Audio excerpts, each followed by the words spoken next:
민주당의 현 대표는 우클릭을 하고 있습니다. 우클릭이 아니라 본인이 뭐랬냐면 우리는 진보 정당이 아니다. 우리는 중도 보수다. 민주당은 중도 보수다. 정당이다라는 네. 황당한 얘기를 했어요. 이거를 그 유튜브에 방송에 나와서 공언을 한 것이고요. 새날에 나왔는데 이게 사실 민주당에서 여러 가지 개파가 있잖아요. 뭐 친노계도 있고 뭐 친문계도 있고 PD계, NA계 뭐 여러 개가 있죠. 지금 그분들이 보기에는 옛날부터 야 이재명은 그 대학 시절에 사법시험만 공부했지 뭐 민주화 운동도 하나도 기여한 게 없고 얘 뭐야? 얘 성남시장 하다가 경기도지사 하다가 뭐야? 어떻게 대통령 된 거야? 이런 게 있었는데 여기에 찬물을 그냥 같이 확 끼얹으면서 민주당은 보수 정당이다 얘기를 하고 있고 그에 맞서서 비명계가 지금 굉장히 많이 회동하고 있습니다. 광명역 그 KTX 광명역에서 이미 비명계들이 다 모여가지고 포럼 하나 만들었죠. 예, 포럼 하나 무슨 대한 포럼이라 그래가지고 희망과 대안인가 만들면서 비명계 국회의원들 다 모이고 또 뭐 박용진이나 또 김부겸이나 뭐 등등해서 다 모이기 시작을 했습니다. 이낙연은 아직 안 왔고요. 네, 안 하고. 네. 그렇기 때문에 지금 민주당의 이러한 것이 가속화되고 있다. 이재명은 왜 이렇게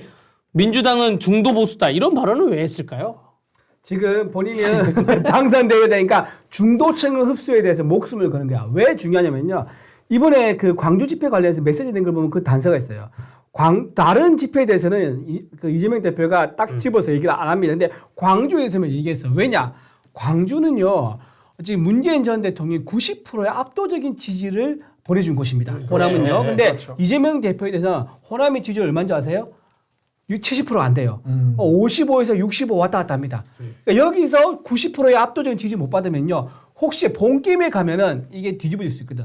지난번처럼 본인은 너무 아슬아슬하게 질 수 있다라고 또 생각하는 거예요. 그래서 광주 집회에서 대해서는 자기가 선명성을 강조하기 위해서 광주 집회에 대해서 탄핵 반대하는 사람들 굉장히 세게 발언을 강성 발언을 했던 거다. 그러니까 본인이 지금 호남에서 그 지지를 못 받고 있는 거 친문 세력을 안아야 되는 과제 이런 것들이 있기 때문에 세게 발언했던 거라고 말씀드리고요. 여기서 잠깐 제가 좀 몇 가지로 얘기 드리면 이날 황현필 강사가 네.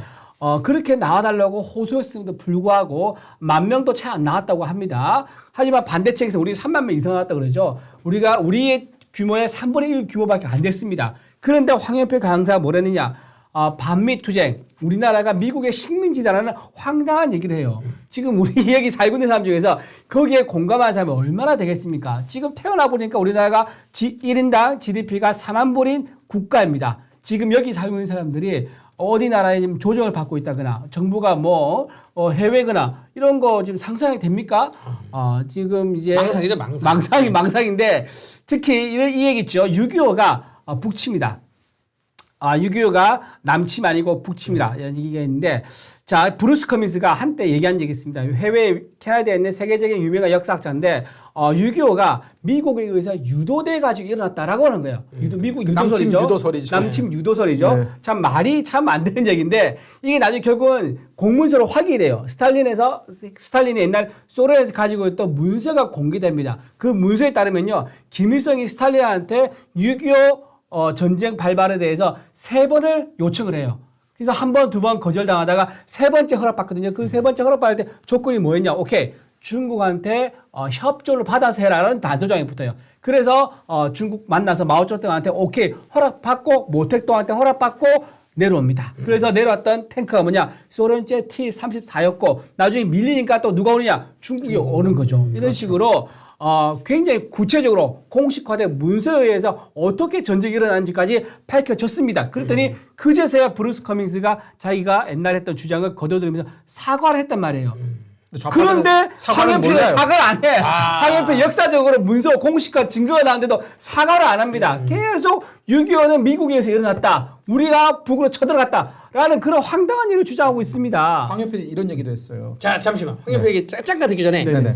지금 한 100분이 넘게 보고 계시는데 네네. 좋아요가 적어가지고 좋아요는 이런 표시 누르시면 됩니다. 자, 좋아요 누르시니까 말씀드리고 그리고 다시 말씀하시죠. 좋습니다. 네. 자, 황현필이 어제 김현정의 뉴스쇼에 나와가지고 나왔어요? 네. 그저께인가요? 나왔죠. 그런 얘기를 했어요. 네. 그러니까 본인의 변명을 한 거예요. 그러니까 본인이 과거에 이제 그 전쟁은 미국의 어떤 뭐 모든 것을 미국의 계획하에 미국의 의도대로 진행된 전쟁이다라고 얘기했다가 지금 그걸로 좀 두드려 맞지 않았습니까? 그러다 보니까 자기가 했던 발언은 미국이 전쟁을 일으켰다라는 것이 아니라 그 에치슨 라인이 그어지면서 미국이 병력을 즉 주한미군을 빼는 바람에 미국의 그런 조치에 의해서 미국이 일본을 방어하기 위해서 주한미군을 빼지 않았습니까? 에치슨 라인이 1950년대에 그어지고 나서 그러니까 북한이 미군이 빠져나가는 걸 보면서 자신감을 얻고 쳐들어왔다.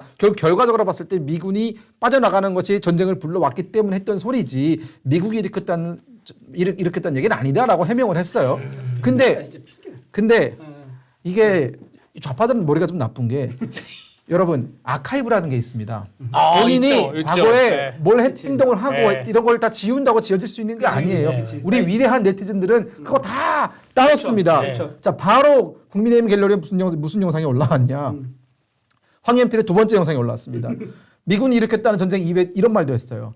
그때 미군이 어떻게 했는 줄 아냐 이러면서 미군 폭격기가 지나가다가 우리 피난민 행렬을 보고 폭탄을 이렇게 떨궜다. 왜 떨군 줄 아냐? 폭탄 잘 떨어지는지 보려고. 그래서 그 미군이 떨어뜨린 폭탄 때문에 우리 피난민들이 정말 많이 죽었다. 이런 말도 안 되는 거짓말까지 했어요. 네. 거짓말까지. 그리고 이재명 대표의 그 점령군 발언 있지 않습니까? 그 이재명 대표가 미군은 점령군이었다라는 발언에 대해서 그 쉴드를 치기 위해서 또 소련은 해방군이고 미국은 점령군이고 이 표현을 미국이 직접 썼고 이러면서 또 소련의 그 북한 그 진주에 대해서 또 우상화하는 그런 발언도 했었거든요. 그런 것들이 다 발굴되기 시작하는 겁니다. 즉 황현필이 조용히 있었으면 되는데 옛날에 자기가 잘못했던 걸 이제 좀 이걸 감추기 위해서 그러니까. 거짓말을 하다 보니까 사람들이 너 이런 거짓말도 했었네, 이런 거짓말도 했었네 하면서 지금 발굴이 되는 거예요. 앞뒤가 안 맞는 말을 계속 하는 거죠. 그리고 잠깐 보태면은 미군이 철수했던 게 우리나라에서 딱 한 번 있었습니다. 그리고 철수할 뻔한 적도 70년대 말에 한 번 있었어요. 핵무기 추진할 때죠. 그죠. 그때 핵무기 우리가 개발 추진할 때 박통 때였었죠. 그때 이제 닉슨 이후에 카터가 이제 철수하려고 했었죠. 잘하시네. 예, 그랬었는데 자, 그때 미군 철수자 그 이유가 여러 가지 설이 있습니다. 그 중 하나가 뭐냐면 그때 당시에 이제 좌파 계열들이 미군 철수를 주장했었어요. 그때 그때는요, 북한이 왕래가 아주 자연스러울 때였습니다. 네네. 6.25 전쟁이 일어나기 전에는. 그때는 어쨌든 다 뭐 가능해. 뭐 38선은 꺼 있었지 뭐 왔다 갔다 됩니다. 그때 지령 중에 하나가 뭐였냐면 박헌영부터 해가지고 미군들 빨리 가라. 남의 날 끼들지 말라고 한 거예요. 그렇죠. 그렇게 하니까 사회주의 쪽에서 이런 식으로 미군 철수를 강력하게 요청하면서 미국도 야 자기들이 싫다는 우리가 도와주겠다는데 자기가 있을 필요가 뭐 있냐 하면서 미군을 쓱 뺀 거예요. 자 그러면 뭐냐 미군을 빼면 우리가 내 전쟁 치르겠다라고 그 김일성이가 계속 북한과 소련과 얘기하고 있었던 거 아니겠습니까? 그래서 이 미군 철수가 앞으로 어떤 의미가 있는지 우리 한번 경험한 거예요. 그때 그렇죠. 철수하면 소련과 중국의 힘을 빌려서 오는구나. 쳐들어온다. 그래서 적화 통일, 무력 적화 통일을 한다는 게 한 번 있었기 때문에 지금도 철수를 계속 주장하는군요. 미군 철수를 주장하는 이유가 그런 이유예요. 미군만 빠진다 그러면 할 만하다는 거예요. 그래서 지금 미군 유도설이 아니라 좌파 유도설이네. 좌파 미군을 빼게 한 게 좌파면 좌파 유도설이 되는 그런 관점으로 바라보고 지미 카터가 그때 주한미군 철수를 얘기했을 때 지미 카터가 굉장히 인기 없는 대통령인 거 아시죠? 그죠, 그죠. 미국 내에서 가장 인기 없는 대통령 퇴임 탑3 중에 왜요? 전 그분은 잘 몰라요. 왜요? 지미 카터가 이제 민주당 대통령이었어요. 네. 근데 이제 지미 카터 시절에 또 이제 그 약간의 좌파스러운 정책들을 실시하면서 미국의 경제가 또 꼬꾸라지기 시작합니다. 카터 이후 누가 떴냐면 레이건이 들어왔어요. 레이건이 이제 가장 철인 정치하면서 그렇죠, 그냥 그렇죠. 노동조합 싹 쓸어버리고 그냥 미국의 그렇게 놓은 르네상스를 거예요. 일으켰던 네. 잠깐 지금 우리 대선하고 비슷하네. 지금 지금 트럼프 대통령이 지금 그러니까 지금 윤석열 대통령 시기니까 비슷하다고 보지 않고 어쨌든 대선 만약에 다음 차기 대선에는 싹쓸이 해야 되는 사람이 들어오지 않나? 아닙니다. 죄송합니다. 한마디만 자, 말씀드리면 자, 카토 때 미국인들이 가장 위기를 느꼈던 게 뭐냐면 일본의 경제 성장이 엄청났어요 그때. 네. 근데 지미 카토가 그걸 제대로 막지 못한 거예요. 근데 레이건이 들어서자마자 1985년도에 했던 게 일본의 그 플라자 합의를 통해서 일본의 경제 성장을 막아버리거든요. 그때 시작한 게 뭐냐면 우리가 정말 많이 듣던 일본의 잃어버린 몇십 년이라는 게 그때 시작한 거예요. 레이건이 그때 내가 일본이랑 이렇게 친하지만 경제적으로 너희가 기어오르는 건 못 참겠다. 이러면서 그때 손을 확 그어버리고 미국의 어떤 그 세수라든가 그런 것들을 확보하는데 정말 많은 힘을 돌리거든요. 그래서 카터 때 남퍼주고 해외 원조 카터 때 지금 정말 많이 했어요.